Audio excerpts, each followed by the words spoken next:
बहुत समय पहले की बात है। एक व्यक्ति बहुत ही दुखी था क्योंकि वो जो भी काम करता कभी भी अपने काम में सफल नहीं हो पाता। यहाँ तक कि इतने काम करने के बावजूद भी वो अपने घर वालों के लिए, अपने बीवी बच्चों के लिए 2 टाइम की रोटी का भी इंतज़ाम नहीं कर पाता। एक दिन उसका मित्र, जो उसकी ये सिचुएशन सारी जानता था, उसने उसे बताया कि दूर मंदिर में एक महात्मा जी रहते हैं। बहुत से लोग अपनी समस्याएं लेकर उनके पास जाते हैं और वह महात्मा जी हर एक की समस्या का समाधान अवश्य कर देते हैं। वह व्यक्ति भी उन महात्मा जी के पास पहुंचा और उनसे उसने कहा कि मैं अपने जीवन से बहुत दुखी हूँ। मैं अपने बीवी बच्चों और अपने परिवार को भी कोई सुख नहीं दे पाता हूँ। मैं अपने लिए भी कुछ नहीं कर पा रहा हूँ। कभी कभी तो मुझे अपनी ज़िंदगी को ख़त्म कर देने के ख्याल भी आते हैं। लगता है कि अगर मैं अपने बच्चों के लिए 2 वक्त की रोटी का भी इंतज़ाम नहीं कर सकता तो मुझे इस दुनिया में रहने का कोई अधिकार नहीं है। तो मेरा दिल करता है कि मैं आत्महत्या भी क्यों ना कर लूं। आप इतनी साधनाएं करते हैं, इतनी तपस्याएं करते हैं, क्या आप मुझे कोई ऐसा रास्ता बता सकते हैं जिससे कि मैं अपने इस बुरे वक्त से बाहर आ सकूं। मेरा बहुत बुरा समय चल रहा है। 2 वक्त की रोटी का इंतज़ाम करना भी मेरे लिए बहुत मुश्किल हो गया है। अब आप ही बताएं, मैं ऐसे वक्त में ज़िंदा रहूं तो कैसे अपने परिवार को खुश रखूं। कृपया करके कोई साधारण सा तरीका बताएं। मैंने प्रवचन बहुत लोगों के सुने हैं पर मैं ज़्यादा पढ़ा लिखा नहीं हूँ, इसलिए मुझे ज़्यादा बातें प्रवचनों की समझ नहीं आती। कृपया करके मेरी समस्या का समाधान कीजिए और कोई मुझे रास्ता दिखाइए। यह सुनकर महात्मा जी मुस्कुराए और उन्होंने कहा, चलो तुम एक काम करो, वो दूर उस ऊंची पहाड़ी पर एक मंदिर है और उस मंदिर के पास चींटियों का एक घर है। यहाँ पर हजारों चींटियाँ रहती हैं। तुम्हें सुनने में बड़ा अजीब लगेगा, लेकिन वो चींटियाँ उस मंदिर की ज़मीन को खराब कर रही हैं, उसकी उपजाऊ मिट्टी की शक्ति को भी ख़त्म करती जा रही हैं, जिसके कारण वहाँ पर कोई भी पेड़, कोई भी फसल, कोई भी घास पनप नहीं पा रहा। तुम मेरा एक काम करो, उसके बाद मैं तुम्हारे सवालों का जवाब अवश्य दे दूंगा। तुम 7 दिन हर रोज लगातार उस पहाड़ी पर जाओ और उन चींटियों के घर को तहस नहस कर दो और उनको तोड़ दो। जब भी वहां तुम्हें चींटियों का कोई भी घर दिखे मंदिर के आसपास तो उसे तहस नहस कर देना। लेकिन एक बात याद रखना, घर को तोड़ने में कोई भी चींटी मरनी नहीं चाहिए। इस बात को समझने का प्रयास करते हुए वह युवक वहां से चला गया। शायद उसको कुछ समझ में नहीं आया कि महात्मा जी ऐसा क्यों करवा रहे हैं। उसके हिसाब से महात्मा जी उन चींटियों पर अन्याय ही कर रहे थे। उसके मन में महात्मा जी के इस बात के लिए थोड़ा संशय तो जरूर उत्पन्न हुआ कि कौन महात्मा ऐसा करेगा। फिर भी उन महात्मा जी की बात मानते हुए वह अगले दिन उस पहाड़ी पर गया। जब वो पहले दिन पहाड़ी पर पहुंचा तो देखता है कि बहुत सारी चींटियां अपना खाना जुटाने में लगी हुई हैं। सारी चींटियां कतार में चल रही हैं और अनाज के छोटे छोटे कण उठाकर अपने घर में जमा करती जा रही हैं। ये देखकर पहले तो युवक का मन कमज़ोर पड़ गया। उसने सोचा कि ये इतनी मेहनत करके अपना घर बना रही हैं और इनके घर को तबाह कर दूं तो इनको कितना बुरा लगेगा। लेकिन फिर उसने उन महात्मा जी की बात याद करते हुए उनके घर को तोड़ना शुरू कर दिया। जल्द ही चींटियों में हाहाकार मच गया और वो इधर उधर भागने लगी। पहले तो वो कतार में चल रही थी, अब वो इधर उधर बिखर गई और अपनी जान बचाने के लिए भागने लगी। थोड़ी देर में ही उनका पूरा घर उस युवक ने तहस नहस कर दिया। सारी चींटियां इधर उधर छुपने के लिए भाग चुकी थी।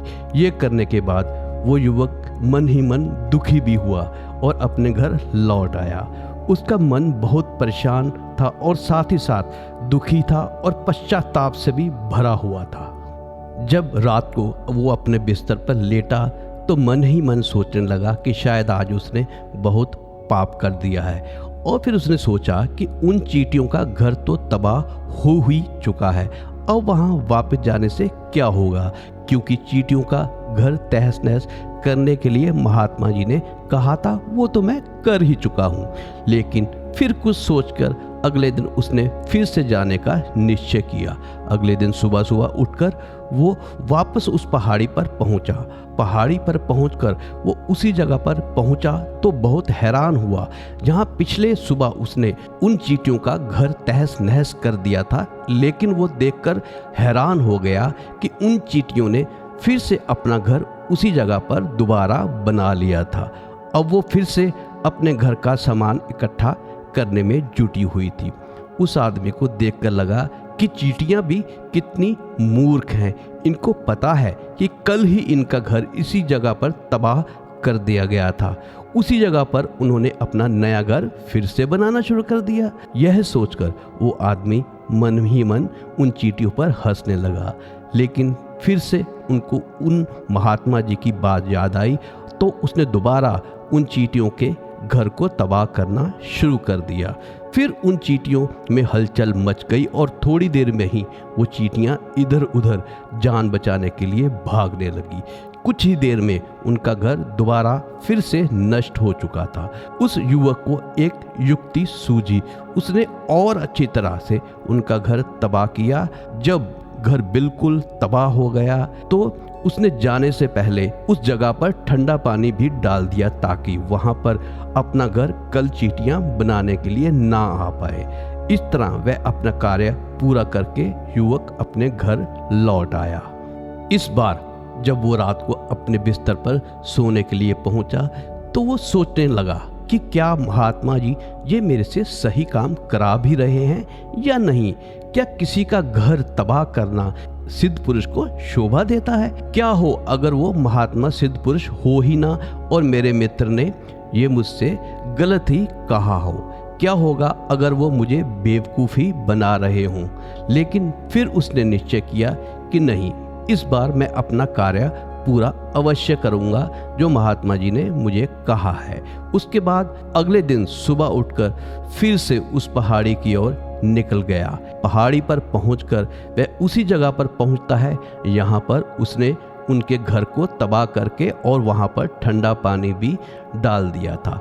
यह देखकर वो थोड़ा खुश हुआ कि वहाँ पर कोई भी घर या कोई भी चींटी नहीं थी। सारी चींटियाँ वहाँ से भाग चुकी थी। अब उसने सोचा कि मेरा रोज रोज आने का क्या फ़ायदा होगा, क्योंकि चींटियाँ तो अपना घर बदल ही चुकी हैं और अपना घर वहाँ पर बना भी नहीं रही हैं। महात्मा जी ने मुझे 7 दिन तक आने के लिए कहा था, लेकिन आज तो सिर्फ तीसरा ही दिन है। अब बाकी 4 दिन वापस आने का क्या फ़ायदा। यही सोचकर उसने निश्चय किया कि यहाँ से वो सीधा महात्मा जी के पास जाएगा और उनसे ये सारी बात करेगा कि अब वहाँ पर चींटियों का घर तहस नहस हो चुका है और वह अपना घर बना भी नहीं रही। जब वो वापस मुड़कर उस पहाड़ी से उन महात्मा जी की कुटिया की तरफ जाने लगा तो अचानक उसकी नज़र एक और जगह पर पड़ी। वहाँ पर चींटियों का घर फिर से बन चुका था, मतलब कि वो चींटियों ने अपना घर बना लिया था। अब वो चींटियां नए घर में वास कर चुकी थी। ये नया घर उनके पुराने घर से थोड़ी ही दूरी पर था और जब उसी युवक की नज़र उस पर पड़ी तो उसने सोचा कि शायद महात्मा जी को पता था कि वह चींटियां अपना घर यहाँ से बदलकर किसी दूसरी जगह बना लेंगी, इसीलिए उन्होंने मुझे 7 दिन तक लगातार यहाँ आने के लिए कहा था। इसी विचार से वह उनका नया घर भी तोड़ने के लिए पहुंच जाता है।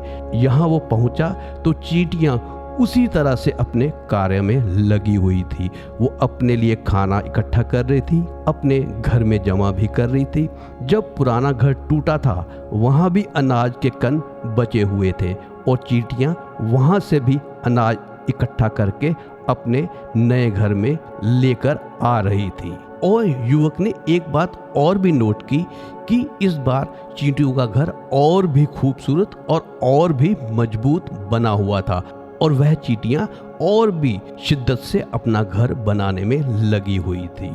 इस बार उसका मन थोड़ा कमजोर पड़ गया, इसलिए उसके मन में उन चींटियों के प्रति दया का भाव उमड़ पड़ा। उसको उन पर दया आ रही थी। वह चाहता था कि उनकी मदद करे, लेकिन वो उल्टा उनको नुकसान पहुंचा रहा था। लेकिन उस महात्मा जी की बातों को याद करके उसने फिर से उस घर को तोड़ने का निश्चय किया। उसने इस बार बड़ी ही सावधानी के साथ बिना किसी चींटी को कोई नुकसान पहुंचाए वो घर तबाह करने में लग गया। वक्त थोड़ा ज़्यादा लगा क्योंकि किसी भी चींटी को नुकसान ना पहुंचाने की शर्त महात्मा जी ने पहले ही रखी हुई थी और इस बार चींटियों ने अपना घर पहले से भी अच्छा बनाया हुआ था, इसलिए उसको बड़ी सावधानी के साथ उस घर को तबाह करना पड़ा। लेकिन आखिरकार उसने चींटियों का घर तबाह कर ही दिया। उस घर को तबाह करने के बाद पहले से भी ज़्यादा दुखी होकर अपने घर वापस लौट आया और मन ही मन सोचने लगा कि वो चींटियों को बसने ही नहीं दे रहा और वह अपने आप को शैतान या दानव समझने लगा। लेकिन फिर भी उन महात्मा जी की बात को मानते हुए वह अपने घर पर दुखी मन से वापस आ गया। रात को सोने से पहले एक बार फिर उसने सोचा कि मैं कितना बड़ा शैतान हूँ, कितना दानव हूँ। पुराना घर तो छोड़ो, मैंने उन चींटियों को कहीं भी बसने के लिए कोई भी जगह नहीं दे रहा हूँ। और वह युवक मन ही मन सोच रहा था कि वह चींटियां भी मेरे बारे में क्या सोचती होंगी कि कितना बड़ा दानव है। लेकिन फिर भी उसने अगले दिन जाने का निश्चय किया। अगले दिन सुबह सुबह वह व्यक्ति फिर वहां पहुंचा। वो यह देखकर फिर आश्चर्यचकित रह गया। इस बार चींटियों ने एक और नई जगह खोज ली थी और वहां पर फिर से अपना घर बनाने में जुटी हुई थी। वो तो पहले से भी ज़्यादा ऊर्जा के साथ दोबारा से अपने काम में जुट गई थी। उन्होंने एक रात में ही पहले से भी बड़ा घर बना लिया था और फिर वह अपना सारा अनाज इकट्ठा करके उस नए घर में लाने में जुटी हुई थी। यह देखकर वह आदमी सोचने लगा कि यह चींटियां भी किस मिट्टी की बनी हुई हैं। मैं उनका घर बार बार तोड़ता हूँ, उनको भगाने की कोशिश करता हूँ, पर वह अपना घर फिर नई जगह पर बना लेती हैं। क्या इनको पता नहीं है कि मैं यहाँ कभी भी इनको बसने नहीं दूंगा? यह चींटी तो देखने में बहुत छोटी हैं, लेकिन फिर भी ये मुझसे हार नहीं मान रही हैं। बड़ी ताज्जुब की बात है। और इस बार उसने गुस्से में उनका घर तहस नहस करना शुरू कर दिया। इस बार तहस नहस करते समय कुछ चींटियां भी मर गई, उसके पैरों तले कुचली गई। कुचलने के बाद जब वह अपने अहंकार से बाहर आया तो उसने देखा कि गुस्से में उसने उन चींटियों को कितनी क्षति पहुंचा दी। उसका मन पश्चाताप से भरा हुआ था। वह रोता हुआ अपने घर की तरफ बढ़ गया। रात में सोते वक्त उसने सोचा कि मैं उन चींटियों पर बहुत ज़्यादा अत्याचार कर रहा हूँ। अब इससे ज़्यादा अत्याचार मैं नहीं कर पाऊँगा। यही सोचकर वो अगले दिन उन चींटियों के लिए अपने घर से थोड़ा आटा लेकर उसी पहाड़ी पर पहुँच गया। आज उसके मन में उन चींटियों के प्रति दया का भाव था। आज वो उनकी मदद करना चाहता था। जब वो वहाँ पर पहुँचा तो चींटियाँ फिर से अपना नया घर बनाने में जुटी हुई थी। उसने बड़ी ही करुणा के साथ उन चींटियों को अपना लाया हुआ आटा डाल दिया। अगले 7 दिन तक वह ऐसा ही करता रहा। वह रोज सुबह जाता, उन चींटियों को अपने हाथों से आटा खिलाता। 7 दिन के बाद वह युवक महात्मा जी के पास पहुंचकर हाथ जोड़कर बोलता है कि महात्मा जी मुझे माफ़ कर दे। मैंने उन चींटियों का घर तबाह करने की बहुत कोशिश की। मैंने उनका घर बार बार तबाह किया। 4 बार मैंने उनका घर तोड़ा और उसके बाद मैं हिम्मत नहीं जुटा पाया कि मैं उनका घर तोड़ दूं। मैं समझ सकता हूं कि मैं आपका काम पूरा नहीं कर पाया, इसलिए आप मुझे मेरी मुसीबतों से छुटकारा पाने का कोई भी रास्ता नहीं समझाएंगे। और मैं बुरे समय से नहीं निकल पाऊंगा, लेकिन मुझे इसकी कोई परवाह नहीं है। मुझे लगता है मैंने जो किया वो सही किया, इसलिए मैं आपसे आज्ञा लेकर वापस जा रहा हूँ। कृपया मुझे वापस अपने घर जाने की आज्ञा दीजिए। यह सुनकर महात्मा जी ने मुस्कुराते हुए कहा, बेटा कहाँ चल दिए? रुको तो सही, जलपान तो कर लो, थोड़ी देर ठहर जाओ, उसके बाद चले जाना। और यह कहकर वह महात्मा जी उस युवक के लिए पानी लेकर आए। पानी पिलाने के बाद महात्मा जी ने उस युवक से पूछा कि तुम मुझे यह बताओ कि आखिर तुम उन चींटियों का घर तबाह क्यों नहीं कर पाए? वह चींटियां तो छोटी हैं और तुम इतने विशालकाय हो, फिर भी तुम उन चींटियों का घर तबाह क्यों नहीं कर पाए? कहाँ है तुम्हारी शक्ति, तुम्हारा बाहुबल? इसका जवाब देते हुए उस युवक ने कहा, हे महात्मा, मैंने उन चींटियों का घर तबाह कर दिया, बार बार किया। एक बार तो अपने गुस्से में मैंने उनको बहुत ज़्यादा हानि भी पहुंचा दी, लेकिन जिस दिन मैंने उनको हानि पहुंचाई उसी दिन मुझे लगा कि मैं उनको क्यों हानि पहुंचा रहा हूं, क्यों उनको इतनी तकलीफ दे रहा हूं। उस दिन मैंने उनको क्षति पहुंचाने की बजाय, नुकसान पहुंचाने की बजाय उनकी सहायता करनी शुरू कर दी और उनके लिए आटा ले जाना शुरू कर दिया। यह बात सुनकर महात्मा जी ने कहा, यही तो सीखने की बात है। एक छोटी सी चींटी से भी हम जीवन का संदेश ले सकते हैं। मैंने तुम्हें उन चींटियों का घर तबाह करने के लिए नहीं भेजा था, मैंने तुम्हें भेजा था ताकि तुम उन चींटियों से कुछ सीख सको। तुम्हें क्या सीख मिली उन चींटियों से, क्या मुझे बता सकते हो? यह सुनकर उस युवक ने पूरी कहानी बयां कर दी।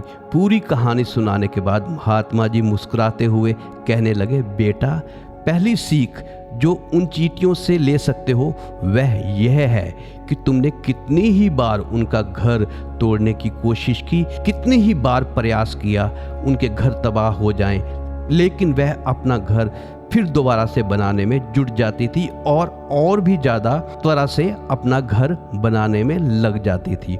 उन्होंने कभी भी हार नहीं मानी। अगर वो हार मान लेती तो वह चींटियाँ तुम्हें वहाँ पर कभी नहीं मिलती।